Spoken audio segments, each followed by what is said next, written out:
آپ نے کہا کہ بھائی عقیدے کو سیکھنا بہت ضروری ہے، ٹھیک ہے، اور عقیدے کے جو مسائل ہیں ان کو بھی سیکھنا بہت ضروری ہے، نظریات کو سیکھنا بہت ضروری ہے، دلائل سے بھی.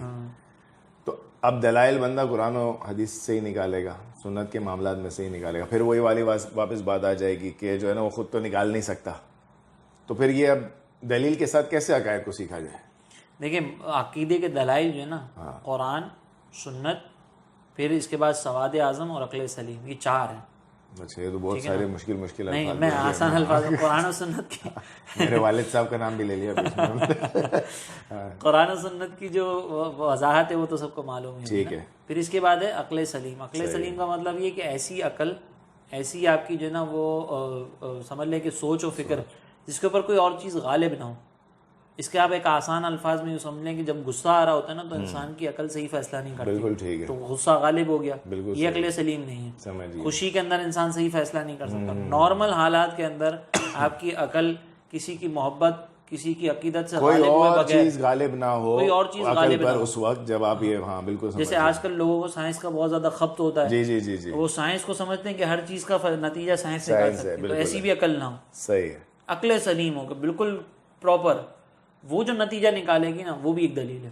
صحیح. ٹھیک ہے، اسی لیے ہم کائنات میں غور و تفکر کا کہتے ہیں کہ اللہ تعالیٰ کی ذات کے بارے میں سب سے پہلے عقل سلیم سے ہی پتہ چلتا ہے. کہ کائنات میں غور و تفکر کیا تو یہ غور و تفکر کا نتیجہ یہ ہے کہ کوئی ذات ہے جو اس نے کائنات کو پیدا کیا. بالکل از خود کچھ بھی نہیں ہو سکتا. کچھ بھی نہیں ہو سکتا. ٹھیک ہے نا. اس کے بعد ایک آتا ہے سواد اعظم. سواد اعظم کا مطلب یہ ہے کہ آپ نے کوئی نتیجہ، کوئی عقیدہ اختیار کیا.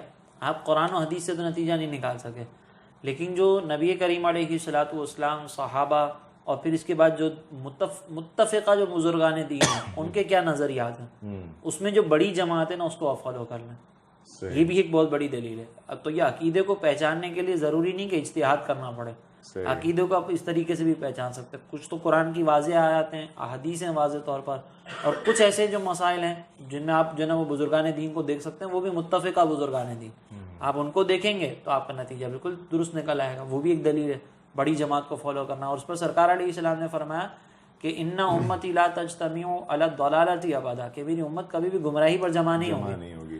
یہ مفہوم تو بالکل درست ہے، صحیح حدیثوں سے ثابت ہے. ٹھیک ہے. ایک مقام پر مزید سرکار علیہ السلام نے فرمایا کہ جب تم اختلاف کو دیکھو، علیکم بالسواد الاعظم، تو تم پر بڑے گروہ کی پیروی کرنا ضروری ہے.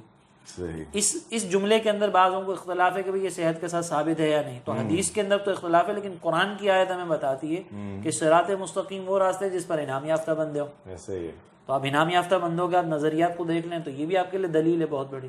تو اب آپ نے کرنا یہ کہ بس ان شخصیات کو اسٹڈی کرنا ہے، ان کے نظریات کو دیکھنا ہے، ان کو سمجھنا ہے، تو آپ کے لیے بھی بہت بڑی دلیل ہو جائے گی.